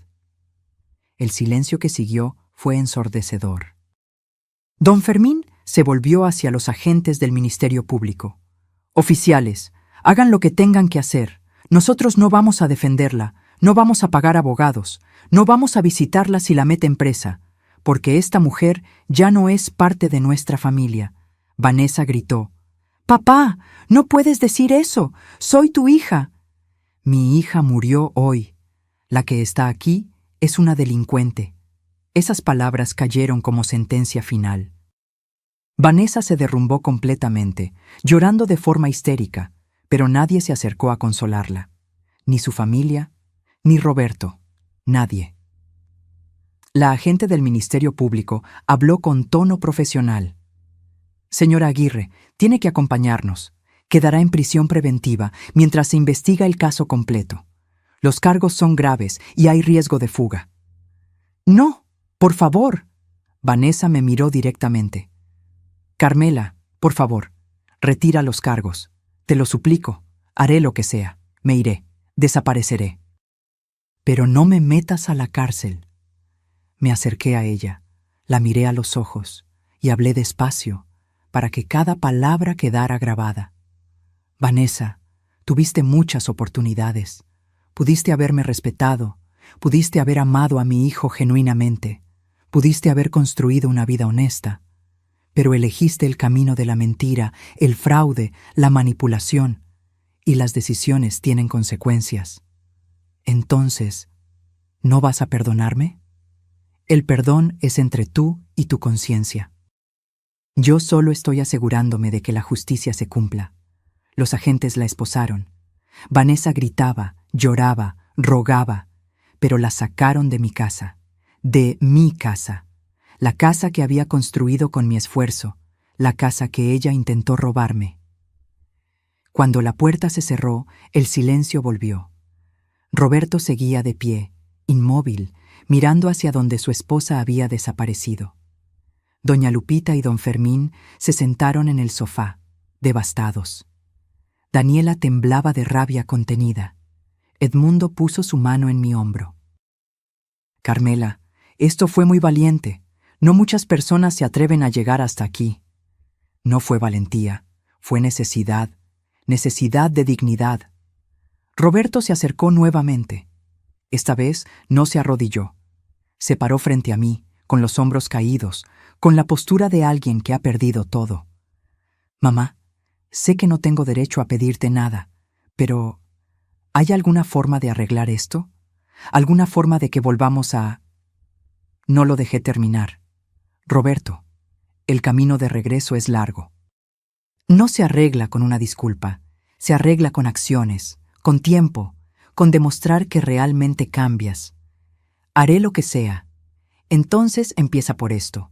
Busca terapia. Ve a un psicólogo que te ayude a entender cómo llegaste aquí, cómo te dejaste manipular. Trabaja en ti mismo. Y cuando estés listo, cuando realmente hayas hecho ese trabajo interno, entonces hablamos. Él asintió, las lágrimas volviendo. Te amo, mamá. Nunca dejé de amarte. Solo me perdí. Lo sé, hijo, lo sé. Pero aún faltaba tomar la decisión más difícil. ¿Qué hacer con todo esto? Porque la venganza nunca fue mi objetivo. La justicia, sí. Roberto se quedó parado frente a mí, temblando. No del frío, sino de algo más profundo, del peso de entender que había sido ciego durante años, que había cambiado a su madre por una ilusión. Doña Lupita rompió el silencio desde el sofá. Señora Carmela, mi esposo y yo queremos pagarle algo, por los daños, por el sufrimiento que nuestra hija le causó. No tenemos mucho, pero... Levanté mi mano, deteniéndola. No quiero su dinero, señora Lupita. Ustedes no tienen culpa de las decisiones de una mujer adulta. Guarden sus ahorros. Los van a necesitar más que yo. Don Fermín se puso de pie con dificultad, como si sus piernas apenas lo sostuvieran. Tiene razón mi esposa. Algo hicimos mal. Vanessa siempre fue... diferente. Desde niña. Mentía con facilidad. Manipulaba situaciones para salirse con la suya. Pensamos que maduraría. Que el matrimonio la cambiaría. El matrimonio no cambia a nadie, dije suavemente. Solo revela quiénes son realmente. Daniela, la hermana, seguía de pie junto a la ventana, mirando el océano. Habló sin voltear. Yo sabía que algo andaba mal. Lo supe desde que Vanessa me enseñó fotos de esta casa y dijo que pronto sería suya. Pero cuando le pregunté cómo, se enojó. Me dijo que dejara de meterme en su vida, y yo... Su voz se quebró. Yo preferí no ver. Preferí no hacer preguntas incómodas. Se volvió hacia mí con lágrimas en los ojos. Aparezco en esos videos, en esa cena horrible donde la dejamos humillarla. Yo reí. Yo asentí cuando ella decía que usted estaba perdiendo la memoria. Y lo hice porque Vanessa siempre ha sido convincente. Siempre supo cómo hacer que la gente creyera lo que ella quería. No eres la primera persona que cae bajo el encanto de un manipulador, le dije. Y no serás la última. Roberto había permanecido callado, pero ahora habló con una voz ronca, como si cada palabra le costara dolor físico. Necesito decir algo. Necesito que todos lo escuchen. Se paró en el centro de la sala. Todos lo miramos. Vanessa me manipuló. Eso es verdad, pero yo dejé que lo hiciera. Yo escogí creerle cuando me decía que mi mamá era controladora. Yo escogí no cuestionar cuando empezamos a endeudarnos. Yo escogí quedarme callado en esa cena cuando la humillaron. Las lágrimas corrían libremente por su rostro. ¿Y saben por qué lo hice? Porque era más fácil. Era más fácil tener una esposa que me dijera qué pensar, qué sentir, qué hacer. Era más fácil culpar a mi mamá de ser complicada que admitir que yo era un cobarde. Roberto, no digas eso. Intenté interrumpir. No, mamá, tengo que decirlo. Fui un cobarde. Cuando murió mi papá, tú te hiciste cargo de todo. Del funeral, de las deudas, de mantenerme mientras terminaba la carrera. Yo nunca tuve que ser realmente fuerte porque tú lo eras por los dos.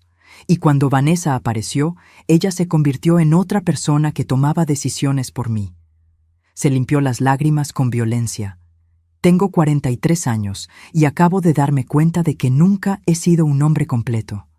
Siempre he sido el hijo de alguien o el esposo de alguien, pero nunca Roberto, solo Roberto. El silencio que siguió fue pesado, lleno de verdades dolorosas. Marco Salinas, que había estado organizando documentos en silencio, habló. Joven Roberto, el primer paso para cambiar es reconocer el problema. Ya dio ese paso. Los demás vienen después. Pero tal vez ya es muy tarde. Roberto me miró con desesperanza. Tal vez mi mamá nunca pueda perdonarme, y no la culparía. Me acerqué a él. Puse mi mano en su mejilla, como hacía cuando era niño. Roberto, eres mi hijo. Siempre serás mi hijo. Pero la relación que teníamos se rompió. Y para reconstruirla, necesitamos tiempo. Necesitamos que demuestres con acciones, no con palabras, que realmente cambiaste. ¿Qué quieres que haga?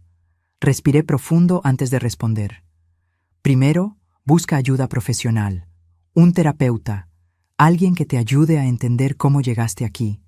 Segundo, resuelve el desastre financiero que Vanessa dejó. Esas deudas son tuyas ahora. Yo no voy a pagarlas. Tú las contraerás. Tú las pagas. Tercero, necesitas vivir solo. Aprende a ser tú mismo. A tomar tus propias decisiones. A no depender de que alguien más piense por ti. Roberto asentía con cada punto, como alumno tomando notas de la lección más importante de su vida. ¿Y después? Después, cuando hayas hecho todo eso, cuando realmente seas una persona diferente, entonces hablamos de reconstruir lo nuestro. ¿Cuánto tiempo? El que sea necesario. Tal vez meses, tal vez años. Vi el dolor en sus ojos, pero también vi aceptación. Sabía que no había atajos. Que el daño era profundo y real. Edmundo interrumpió con su tono profesional. Roberto, también hay un tema legal. Vanessa contrajo deudas usando tu nombre. Créditos que tú firmaste pero que ella gastó. Legalmente, eres responsable. Estamos hablando de aproximadamente 700,000 pesos entre tarjetas y préstamos personales. Roberto palideció. No tengo 700,000 pesos. Lo sé. Por eso necesitas reestructurar tu vida financiera. Hablar con los bancos, negociar planes de pago, va a ser difícil, pero es tu responsabilidad. ¿Y el divorcio? Ya tengo los papeles preparados. Edmundo sacó una carpeta. Divorcio express por causales graves. Vanessa tendrá que firmar desde donde esté. Y aquí está la cláusula importante. Ella renuncia a cualquier reclamo patrimonial sobre ti o tu familia. Nada. Cero. Se va con lo que entró, que era nada. Roberto tomó los papeles con manos temblorosas. Pensé que la amaba. Amabas la idea de ella, dije suavemente. La máscara que ella usaba. Pero la persona real debajo de esa máscara, esa nunca la conociste, porque ella nunca te dejó conocerla. Don Fermín se acercó a Roberto y puso su mano en su hombro. Joven, mi hija le causó mucho daño. Como padre, me siento responsable. Si necesita ayuda para encontrar un buen terapeuta, mi hermano es psiquiatra. Puedo darle su contacto. Roberto asintió, agradecido. Gracias, señor. Daniela también se acercó. Roberto, si necesitas alguien con quien hablar, alguien que entienda cómo es vivir bajo la sombra de Vanessa, yo estoy aquí. No para reemplazar a nadie, solo como alguien que también fue víctima de ella. Me sorprendió ver compasión en la hermana de Vanessa, pero tenía sentido. Ella también había vivido toda su vida comparándose, compitiendo, sintiéndose menos que su hermana perfecta. El teléfono de Edmundo sonó. Contestó brevemente, asintió varias veces y colgó. Era el Ministerio Público. Vanessa ya está fichada. Le negaron la fianza porque hay riesgo de fuga. Va a permanecer en prisión preventiva durante todo el proceso. Calculan que el juicio tomará entre 6 y 8 meses. ¿Y qué va a pasar con ella?, preguntó doña Lupita con voz temblorosa. Si se comprueba todo, y con la evidencia que tenemos se va a comprobar, está mirando entre 3 y 7 años de prisión, fraude equiparado, falsificación de documentos, asociación delictuosa. Son delitos graves. Doña Lupita se cubrió la cara con las manos. Don Fermín la abrazó, pero él también lloraba en silencio. Ver a estos padres sufrir me partió el corazón. Ellos no habían hecho nada malo, solo habían tenido la mala suerte de criar a alguien que nació sin brújula moral. Señor, señora, les dije, ustedes son bienvenidos a quedarse en contacto conmigo si lo necesitan. Sé que esto es difícil. Perder a un hijo, aunque sea por decisiones de ellos, duele igual. Doña Lupita me miró a través de las lágrimas. ¿Por qué es tan amable con nosotros? Nuestra hija intentó destruirla. Porque soy madre, y entiendo el dolor de amar a alguien que te decepciona. Entiendo lo que es no reconocer a la persona que criaste. Esas palabras resonaron en la habitación. Roberto sollozó. Don Fermín apretó los labios. Todos entendimos en ese momento que éramos, en diferentes formas, víctimas de la misma persona. Marco comenzó a empacar su equipo. Señora Carmela, mi trabajo aquí está completo. Toda la evidencia está respaldada en 3 memorias USB.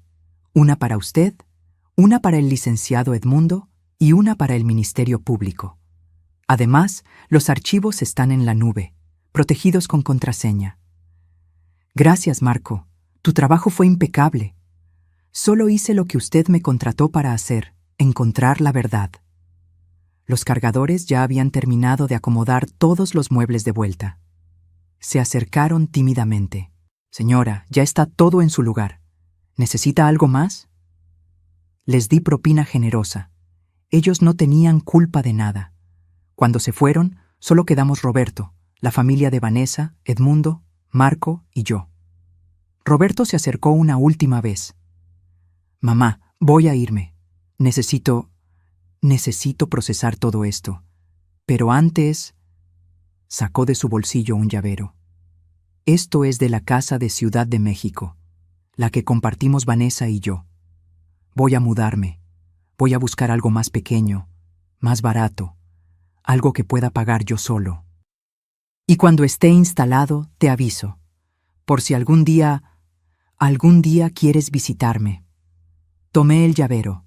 Era un pequeño San Judas Tadeo que yo le había regalado cuando se mudó de mi casa. Conserva a San Judas. Creo que lo necesitas más que yo.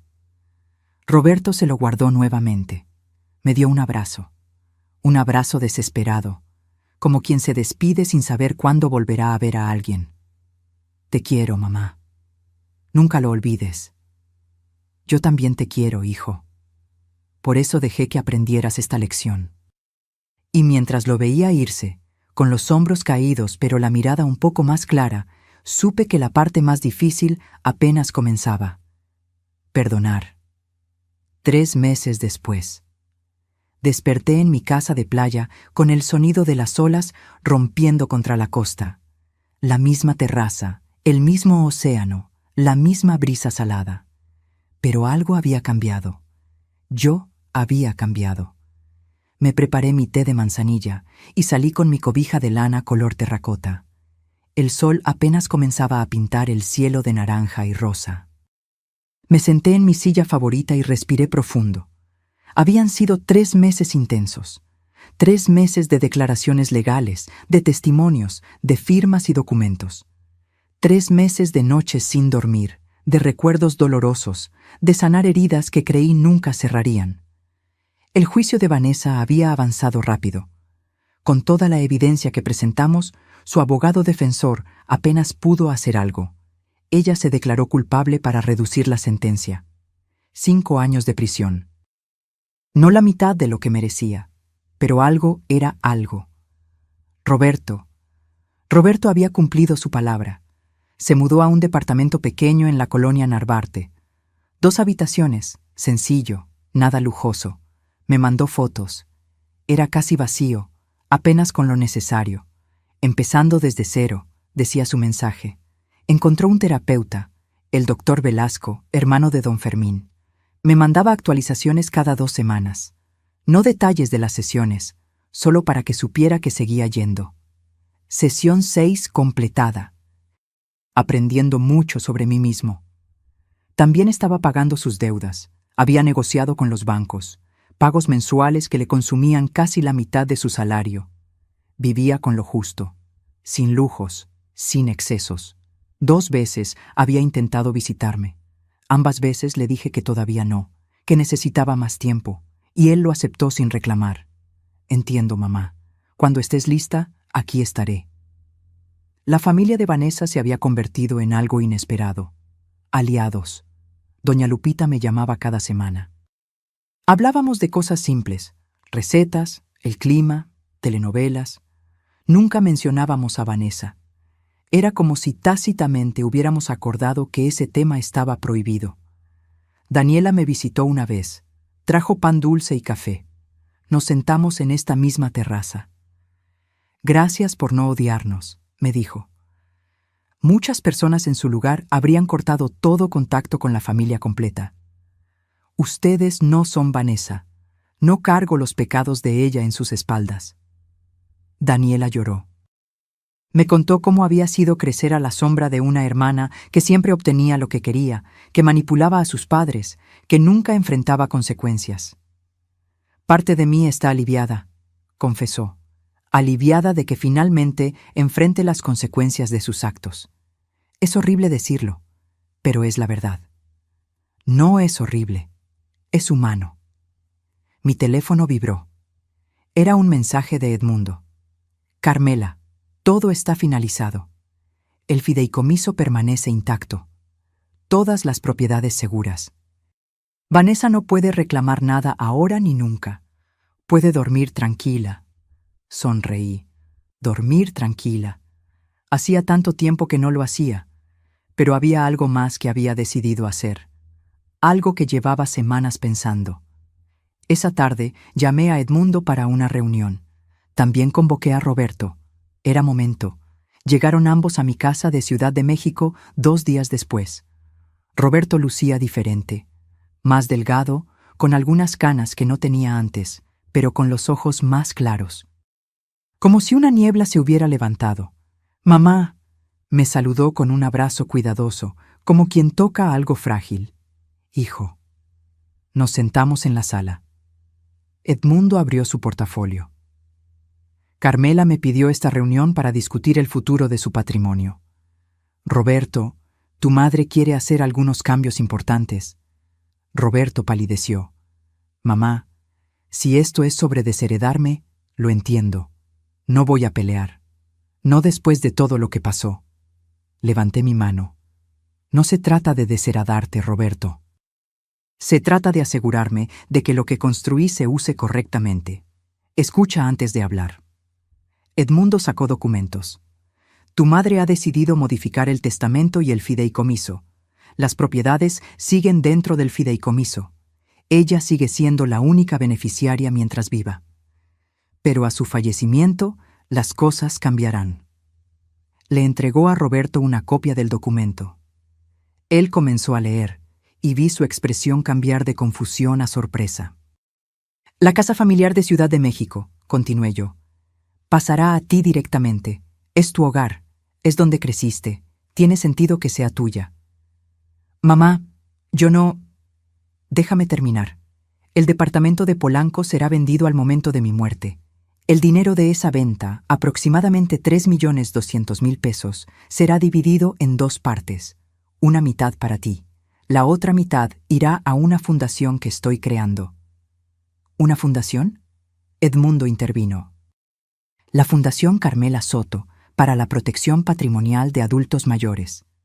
Ayudará a personas de la tercera edad que enfrentan abuso financiero de familiares. Asesoría legal gratuita, apoyo psicológico, refugio temporal si es necesario. Roberto me miró con lágrimas en los ojos. Mamá, eso es hermoso. Es necesario, porque descubrí que mi caso no es único. Hay miles de personas mayores siendo despojadas, manipuladas, declaradas incapaces por familiares ambiciosos. Y nadie las defiende. ¿Y la casa de playa?, preguntó Roberto. Esta casa, toqué la mesa con suavidad, también será vendida. El dinero completo, 5.500.000 pesos, irá a la fundación, para que tenga recursos suficientes para operar durante años. Pero eso significa que yo solo heredaré la casa de Ciudad de México y 1.600.000 pesos. Correcto. De los casi 15 millones que tengo, heredarás aproximadamente 6 millones en total si contamos el valor de la casa familiar. El resto irá a ayudar a otras personas. Vi el conflicto en su rostro.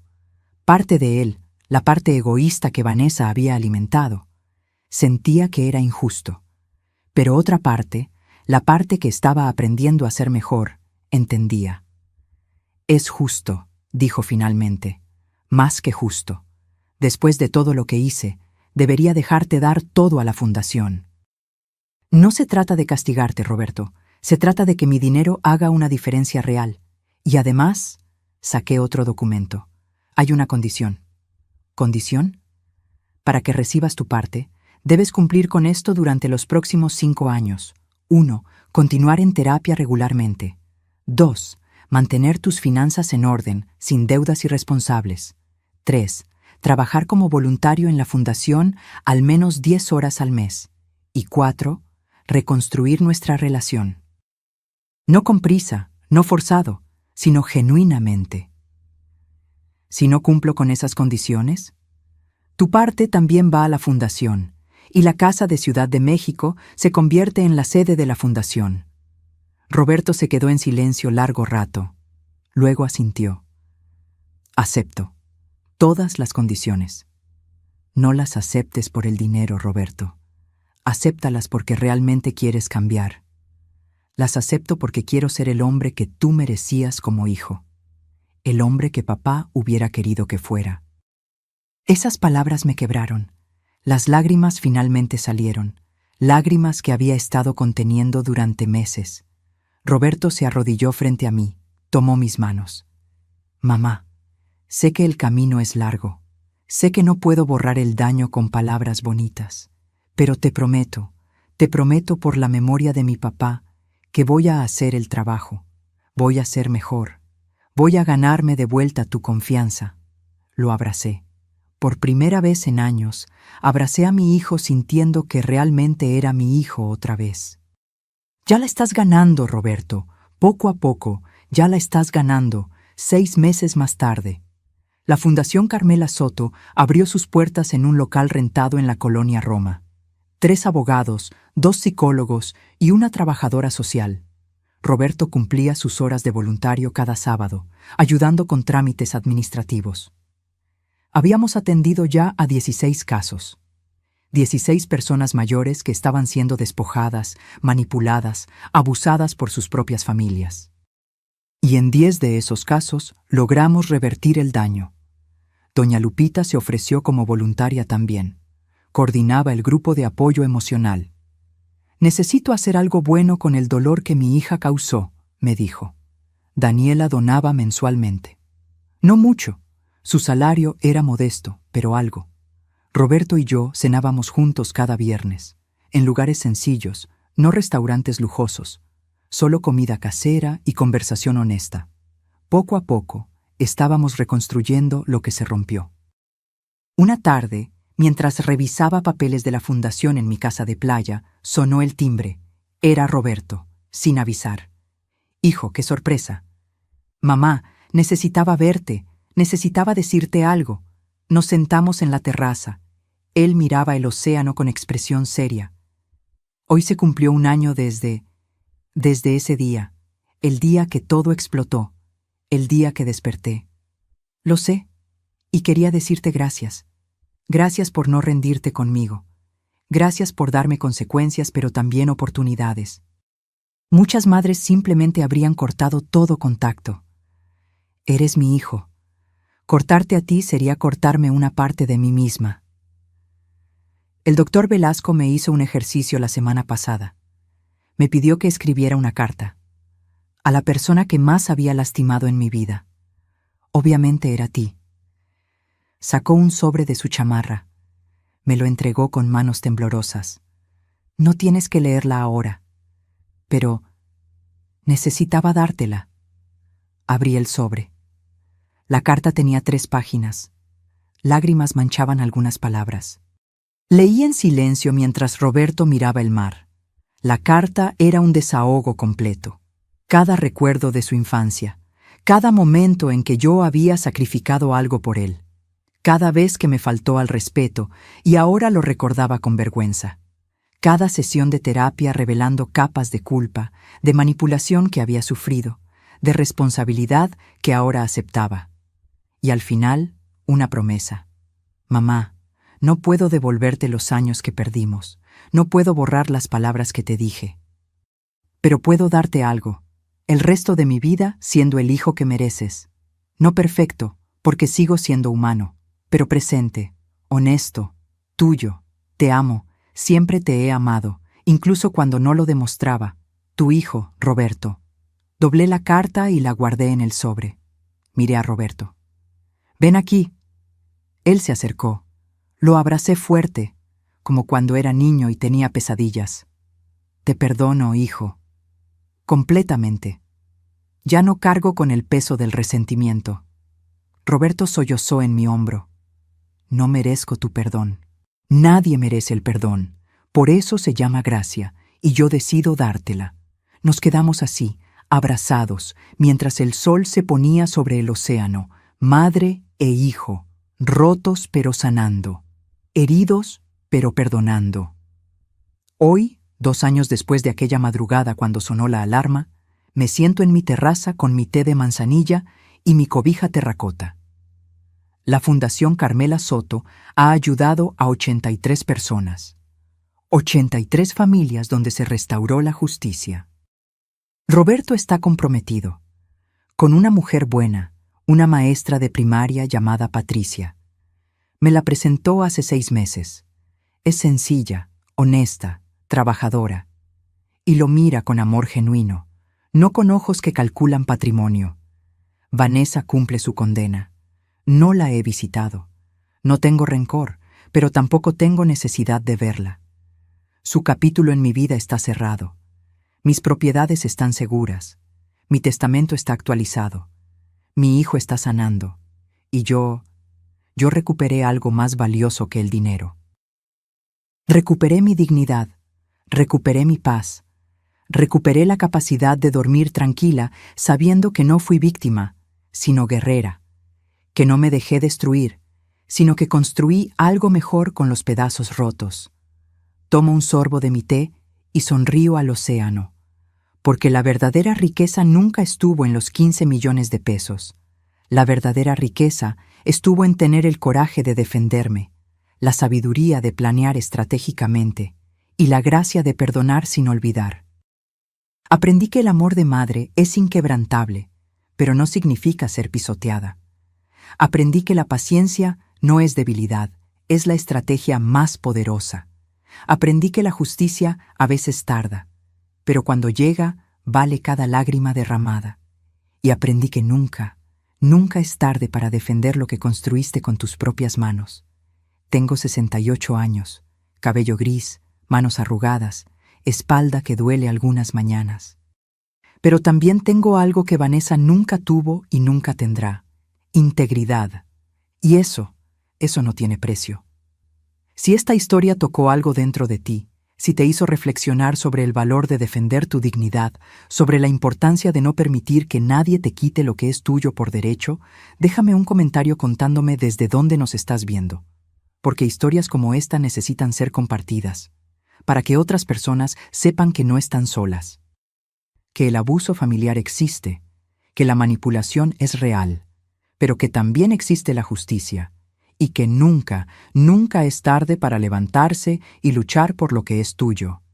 Dale like si crees en la justicia. Suscríbete para más historias de vida real.